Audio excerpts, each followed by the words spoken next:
Olá, sejam bem-vindos a este encontro. Nesta aula de hoje iremos tratar de um assunto muito importante, as sequências. Quando em um conjunto consideramos os seus elementos obedecendo uma ordem, temos o que nós chamamos de uma sequência. Considerando, por exemplo, o conjunto de casas de uma determinada rua, elas obedecem a uma sequência. Os números dessas casas obedecem, então, a uma ordem. A mudança da ordem prejudica o entendimento do sistema. Por exemplo, alguém encontrar uma determinada casa fora de ordem não é algo normal. Os números, então, dessa sequência 10, 20, 30, 40 até 80 formam a nossa sequência onde cada elemento é chamado de termo. O primeiro termo, então, da sequência é o número 10. O segundo termo é o número 20. Nós vamos indicar por A2 e assim por diante. Não podemos confundir o termo, o seu valor, com a sua posição. Então, por exemplo, A8 é o oitavo termo da sequência e ele vale 80. Outros exemplos de sequência, sequência 1, formada pelos números 1, 4, 9, 16, 25. É uma sequência ilimitada, pois possui uma quantidade infinita de termos. Ela é formada pelos números naturais, pelo quadrado dos números naturais a partir do número 1. 1 ao quadrado, 2 ao quadrado 4, 3 ao quadrado 9 e assim por diante. A sequência 2 é formada pelos números 3, 6, 9, 12 e 15. Ela é uma sequência limitada, pois possui um conjunto limitado de elementos. Ela é formada pelos 5 primeiros múltiplos positivos do número 3. Uma sequência pode ser reconhecida através dos seus termos explicitamente, ou ela pode ser reconhecida através de uma lei chamada de lei de formação, portanto, implicitamente. As leis de formação são proposições, normalmente fórmulas matemáticas, que permitem determinar os termos da sequência. Um primeiro tipo é o que nós chamamos de fórmula de recorrência. Para determinar um termo de uma sequência, eu preciso do termo anterior. Como, por exemplo, o primeiro termo é dado e cada termo é função do anterior. Por exemplo, A1 igual a 6. O primeiro termo da sequência é 6. E cada termo é o dobro do antecedente. Pois bem, AN, que é um termo qualquer na minha sequência, vai ser, por exemplo, o dobro do termo anterior. Então, A2, que é o segundo termo, é 2 vezes o termo anterior, que é o A1, 6. Portanto, 2 vezes 6, 12. A3, que é o terceiro termo da sequência, vai ser 2 vezes, pela lei de formação. 12, que é o termo anterior a 2. E assim por diante. Dessa maneira, a minha sequência vai ter os termos 6, 12, 24, 48, obedecendo à lei AN, 2 vezes AN menos 1. Mas nós podemos ter um outro tipo de lei chamada de lei do termo geral, ou lei de formação do termo geral. Como, por exemplo, AN igual a N ao quadrado menos 1. Qualquer termo dessa sequência é a sua ordem, N, ou a sua posição, ao quadrado menos 1.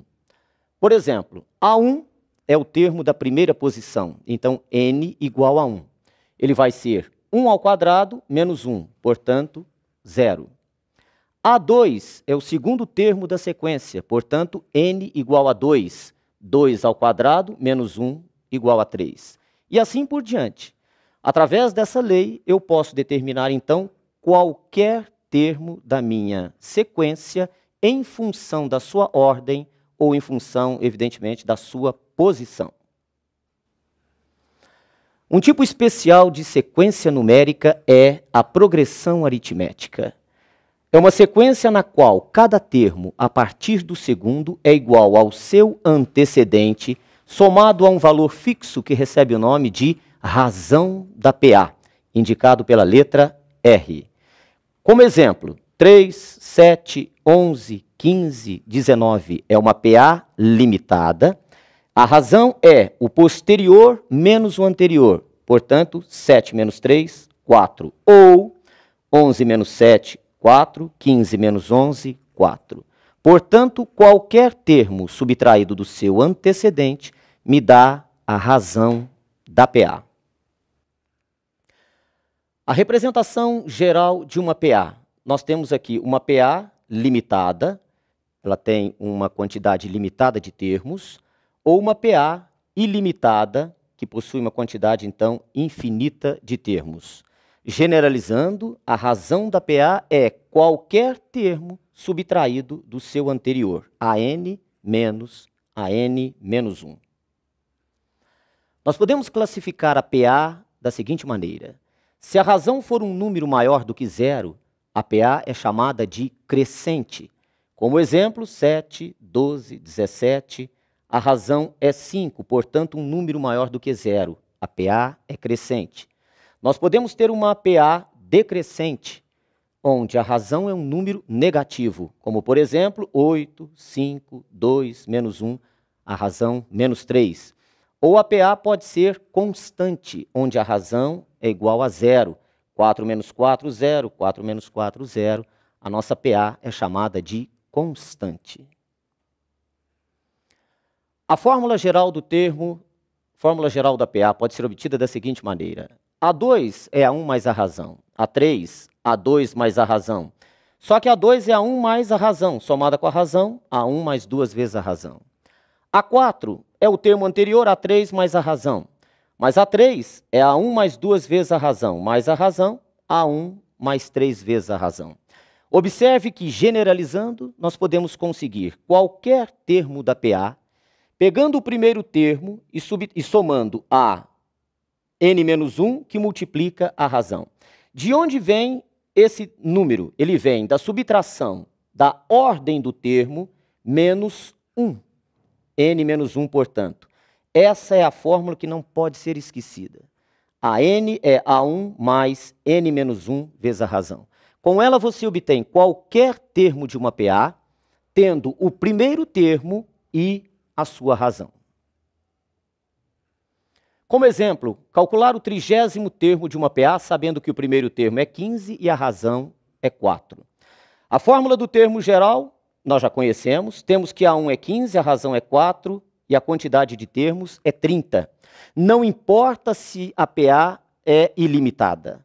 O que me interessa é o seu 30º termo. Portanto, A30 é A1 somado com 30 menos 1, na nossa fórmula, vezes a razão, que é 4. Substituindo, então, A30, A1, 15, 30 menos 1, 29 vezes 4, 116, A30 é 131. Um outro exemplo, muito famoso nas questões envolvendo PA, é o que nós vamos ver agora. Observe. Calcular uma PA cujos termos satisfazem essas duas relações. A5, que é A1 mais 4R, somado com A12, A1 mais 8R, 81. A3 mais A10, 61. A3, A1 mais 2R, A10, A1 mais 9R. Montamos um sisteminha, descobrimos que a razão é igual a 5. Portanto, 2A1 mais 15 vezes a razão, que é 5, igual a 81. 2 vezes A1 mais 75, 81. Descobrimos que o primeiro termo dessa PA é 3.